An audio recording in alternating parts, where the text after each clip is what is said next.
Halo, selamat buat kita semua. Selamat pesta Paskah. Semoga kebangkitan Kristus membawa kita harapan, cinta, dan kekuatan dalam iman. Semua kita senantiasa diberkati dan kebangkitan Kristus menjadi pegangan hidup kita untuk hidup dalam cinta kasih Tuhan dan semangat baru.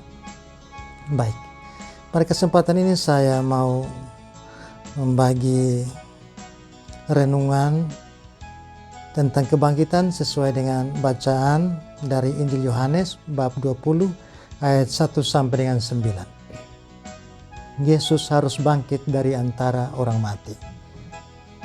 Pada hari pertama minggu itu, pagi-pagi benar, ketika hari masih gelap, pergilah Maria Magdalena ke kubur Yesus dan ia melihat bahwa batu telah diambil dari kubur. Maka ia berlari-lari mendapatkan Simon Petrus dan murid yang lain yang dikasihi Yesus. Ia berkata kepada mereka, "Tuhan telah diambil orang dari kuburnya dan kami tidak tahu di mana ia diletakkan." Maka berangkatlah Petrus dan murid yang lain itu ke kubur. Keduanya berlari bersama-sama, tetapi murid yang lain itu berlari lebih cepat daripada Petrus, sehingga lebih dahulu sampai di kubur. Ia menjenguk ke dalam dan melihat kain kapan terletak di tanah. Akan tetapi ia tidak masuk ke dalam. Maka tibalah juga Simon Petrus menyusul dia dan masuk ke dalam kubur itu. Ia melihat kain kapan terletak di tanah. Sedang kain peluh yang tadinya ada di kepala Yesus tidak terletak dekat kain kapan itu, tetapi agak di samping di tempat yang lain dan sudah tergulung. Maka masuklah juga murid yang lain yang lebih dahulu sampai di kubur itu.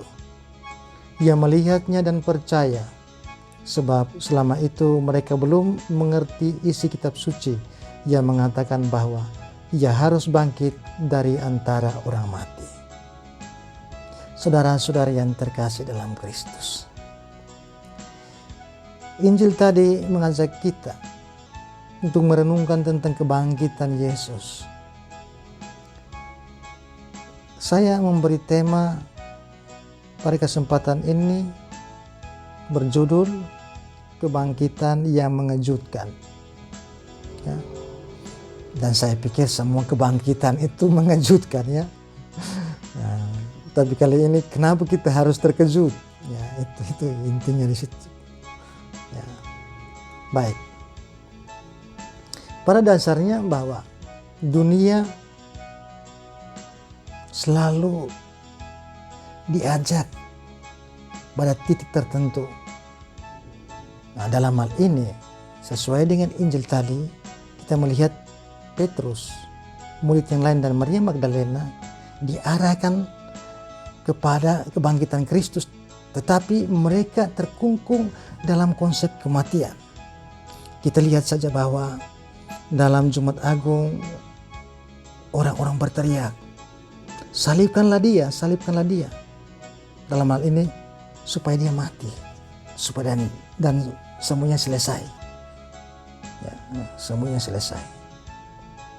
Oleh karena itu, apa yang dipertunjukkan oleh Maria Magdalena, Petrus, dan murid yang lain itu adalah hal yang manusiawi, atau kita bisa katakan hal duniawi. Karena apa? Karena dalam kelompok orang Yahudi ada kelompok-kelompok tertentu yang mempunyai konsep tentang setelah kematian tidak ada kehidupan. Ya. Sehingga mereka mempengaruhi orang-orang supaya tidak percaya kepada Yesus. Yesus adalah orang yang, atau kita katakan persona yang tidak memiliki kapasitas untuk berbicara tentang kebangkitan. Karena mereka mempunyai kekuatan untuk mengajar orang untuk percaya hanya pada kematian selesai. Ya. Dan konsep itu juga hidup dalam diri kita, bahwa kematian sebagai momok atau konsep yang menakutkan, ya, sehingga ada saja ancaman, ya, ada ancaman-ancaman untuk menghabiskan satu konsep, satu kehidupan, ya, atau satu pergerakan dengan kematian. Kita bisa katakan, ya, perkelahian bisa mengakibatkan kematian. Kita bisa katakan perang, ya. Kita bisa katakan seperti yang terjadi dalam Jumat Agung, orang berteriak, salibkanlah dia supaya dia mati dan selesai. Ada juga yang kalau dalam kehidupan kita sehari-hari, kita bisa katakan juga tentang ancaman-ancaman kecil kalau ada yang membuat kita jengkel, kita melontarkan kata-kata yang menakutkan, dalam hal ini mengarah kepada kematian supaya orang takut, ya. Kita bilang saya bunuh kau, atau saya tikam kau, atau saya bisa buat kamu sakit, atau macam-macam lah seperti itu, ya. Jadi konsep-konsep inilah yang membuat dunia terkungkung dan tidak bisa melihat ke arah lebih jauh. Karena apa? Karena kita melihat dalam kebangkitan itu Petrus dan murid yang lain serta Maria Magdalena mengalami satu kekejutan di mana mereka melihat hal yang aneh, walaupun Yesus sudah pernah katakan, dan mereka juga akhirnya harus percaya bahwa dalam kitab suci Yesus sudah mengatakan bahwa ia akan bangkit dari antara orang mati.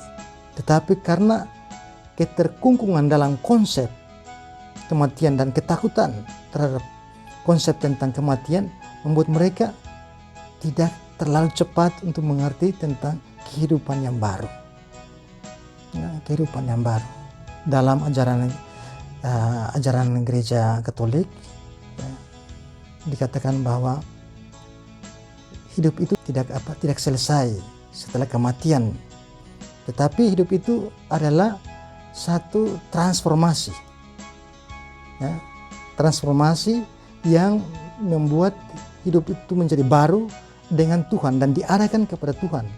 Nah, bagi kita orang Katolik seperti itu. Nah, baik itu konsep kita sekarang, tapi sekarang kita berbicara tentang bagaimana kekagetan yang terjadi dalam diri Maria Magdalena, Petrus dan murid yang lain. Nah, ini yang menjadi satu permenungan buat kita sebagai manusia yang hidup di dunia ini. Dan kita dalam budaya memiliki satu konsep yang jelas, ya, ketakutan tentang kematian. Dan itu sangat manusiawi, tapi itu mengakibatkan kita takut dengan hal-hal kecil, ya.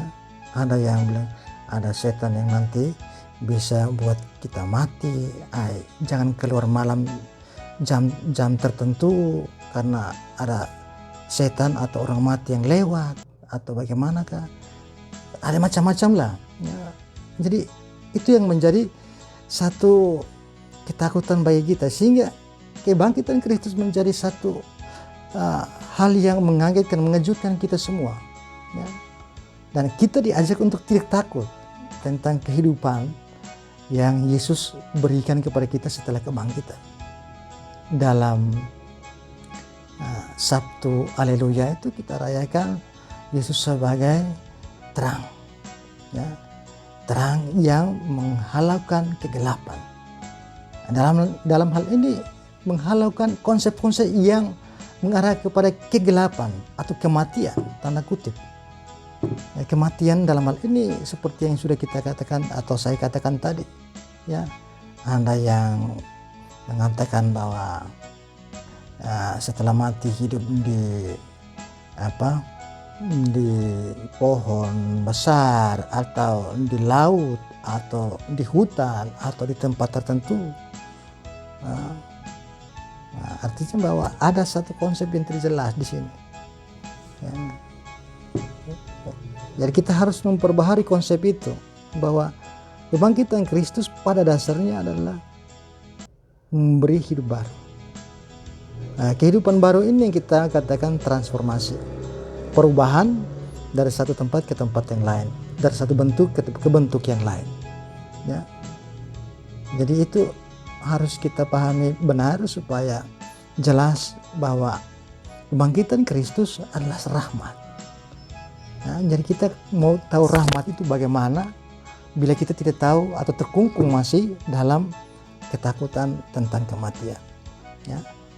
Oleh karena itu, janganlah kita membuat budaya, dalam tanda kutip budaya kematian, dengan konsep-konsep mengancam orang, maki orang, saya bunuh kau, saya tikam kau.